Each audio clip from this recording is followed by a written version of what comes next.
Cameroon, Bandung, Africa, Bandung, to the world, Bandung.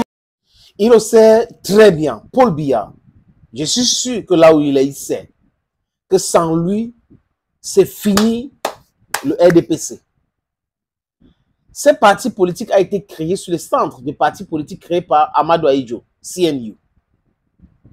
Et ce parti politique existe parce qu'il y a les moyens de l'État. S'il y a un autre pouvoir au Cameroun aujourd'hui qui retire ce moyen de l'État que ce parti politique obèse, qu'on appelle RDPC, utilise, c'est fini. Et même avec ses propres moyens-là, s'il y a un autre président dans ce pays qui vient de ce système-là, il va créer notre parti politique, il va dissoudre le RDPC. Parce que c'est une machine très dangereuse pour le développement du Cameroun. La plupart des gens qui adhèrent dans ce parti politique, je peux me tromper, mais de bonne foi, c'est des gens qui adhèrent parce qu'ils sont des jouisseurs, qui adhèrent parce qu'ils veulent protéger leurs affaires, qui adhèrent parce qu'ils ont des conteneurs à dédouaner au port, qui adhèrent parce qu'ils veulent des privilèges. Ce n'est pas des gens de conviction. Et certains, c'est pour les positions. Je vais être vice-recteur, je vais être ceci à l'université, je vais être ceci dans telle structure. C'est ça qui les anime. Voilà le Cameroun pour vous. Salut les amis, bienvenue sur votre plateforme. Ici, c'est votre humble serviteur, Sa Majesté Sénateur Cletus, le Nzé, l'homme le plus noir de la terre, le Bamendaman, le Ekonaman, le Ngiman, le Bakreman, and proudly so anglophone brother. Je suis en deuil, je sais que beaucoup d'entre vous sont déjà au courant. Et merci encore pour les messages que vous m'avez envoyés pour m'encourager. Merci, merci pour tout. L'inhumation aura lieu, je crois, vers la fin de ce mois, si prête à Dieu, à Ekuna Mbengue, chez moi à Ekuna Mbengue. Je vais vous informer. Papa est parti vendredi dernier. C'était vraiment trop rapide. Je n'ai pas compris. C'était très vite. Hein. À peine il est tombé, après on a amené à l'hôpital et tout. C'est le temps d'organiser les choses. Bam, il était déjà parti. Bon, et on reste debout, on essaye d'être toujours dans le combat, toujours dans la vérité, toujours en train d'essayer d'éclairer les gens. On peut avoir des manquements, mais les amis, l'essentiel, c'est le but. L'essentiel, c'est de tirer la sonnette d'alarme. L'essentiel, c'est de dire que ceux qui gouvernent ce pays depuis 43 ans ont détruit le tissu économique de ce pays. Les fondamentaux économiques de ce pays. C'est les gens qui prétendent aimer le Cameroun, alors qu'en réalité, ils adorent les privilèges que le Cameroun leur donne. Un mois à l'hôtel, on peut dépenser des milliards. On peut entamer un projet de construction d'un pont et on donne le délai 24 mois ou 12 mois et on passe 10 ans dans le même projet. On peut entamer un projet de construction d'un stade en 2017, ça finit en 2021 alors qu'on n'a même pas fini. Donc voilà le Cameroun pour vous. Les gens qui détestent le Cameroun. En fait, le Cameroun est dirigé par ceux que je considère des étrangers.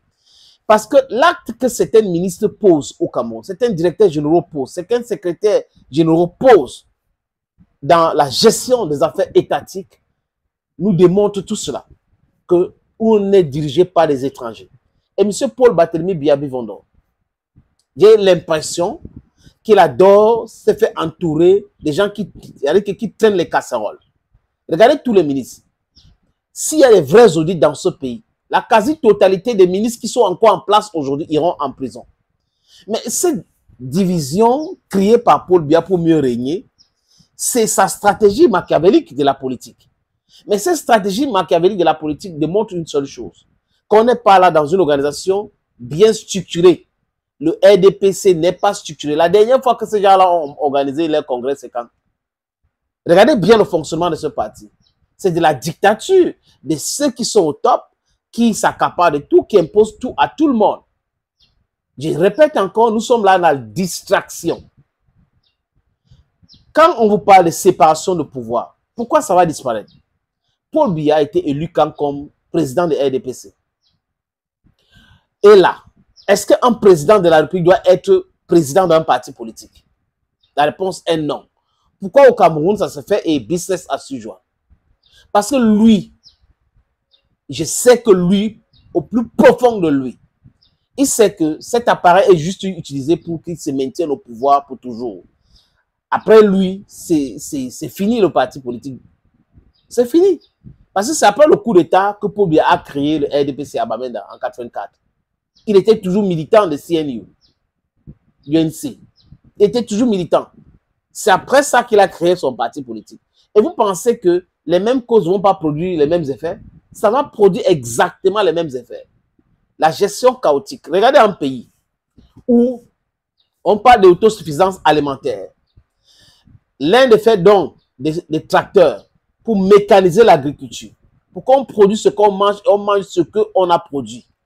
Ils ont laissé dans la brousse à Ebolov après le commerce agro-pastoral. C'est pourri. C'est-à-dire que c'est Abed Zonga, Benan Zonga qui nous a fait voir tout cela. Njonga, Benan Njonga. On va aller en Chine acheter les avions bidons pour Cameco. Les ministres, quand ils quittent le Cameroun pour voyager, ils prennent les autres compagnies, ils ne prennent pas Cameco.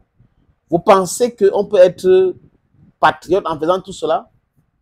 Il y a le patriotisme aussi dans l'économie, dans les affaires économiques. Mais ça n'existe pas. Vous avez un fonctionnaire qui travaille dans un ministère, qui s'est fait voler 10 millions par sa fille à la maison. Il a pris l'argent là où? Pas de réponse. Si ce n'est pas le détournement de fonds publics. On est dans un pays où le secrétaire général de la présidence de la République a plus de pouvoir qu'un premier ministre. Ou du moins, on le voit dans toutes les actions. Vous pensez que dans ce système-là, quelque chose de concret peut sortir de là? Nous sommes dans un pays où il y a beaucoup de plaisantins qui disent qu'ils sont de l'opposition. Il y a de la plaisanterie partout. Des gens qui sont là juste pour vivre. Parce qu'il faut qu'on les donne l'argent pour continuer avec la distraction. Mais pendant combien de temps? Nous sommes dans un pays où le président Paul Biya sur les réseaux sociaux parle de changement de mentalité ou décoloniser les mentalités. Mais il est le premier. Il dit encore il est le premier de continuer à réfléchir comme à l'époque coloniale. On parle quelle langue nationale comme rien, mais il demande de décoloniser les mentalités. Quel est le système éducatif que nous avons créé pour nous-mêmes? Depuis 43 ans qu'il est au pouvoir, rien de chez rien. Quel est le secteur qu'on a essayé d'innover, des mines et autres là pour pouvoir produire localement, transformer localement pour avoir de la plus-value? Parce que c'est comme ça qu'on crée de l'emploi. Ce n'est pas avec la bouche. Rien. Qu'est-ce qui marche au Cameroun? La corruption, la distraction, le bavardage inutile. Les gens qui ont le bac plus 50, qui écument les plateaux de télévision pour raconter du n'importe quoi. C'est sur le régime Paul Biya. Dans la politique, pour qu'un pays soit développé ou se développe, il faut de la pragmatisme politique. C'est pour cette raison que je parle tout le temps des philosophes. J'ai dit, pour que le Cameroun se développe, pour que l'Afrique se développe, il faut les philosophes comme Ibrahim Traoré, comme Assimi Goïta, comme Abdourahmane Tiani, comme Ousmane Sonko ou Diomaye Faye.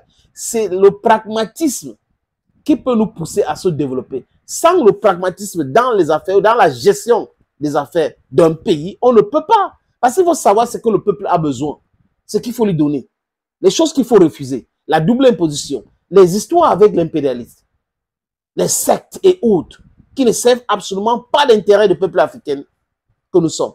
Sont des choses qu'il faut balayer. Mais les gens qui sont là plongés dans cette histoire viennent nous parler de décoloniser les mentalités. Vous vous moquez de vous-même.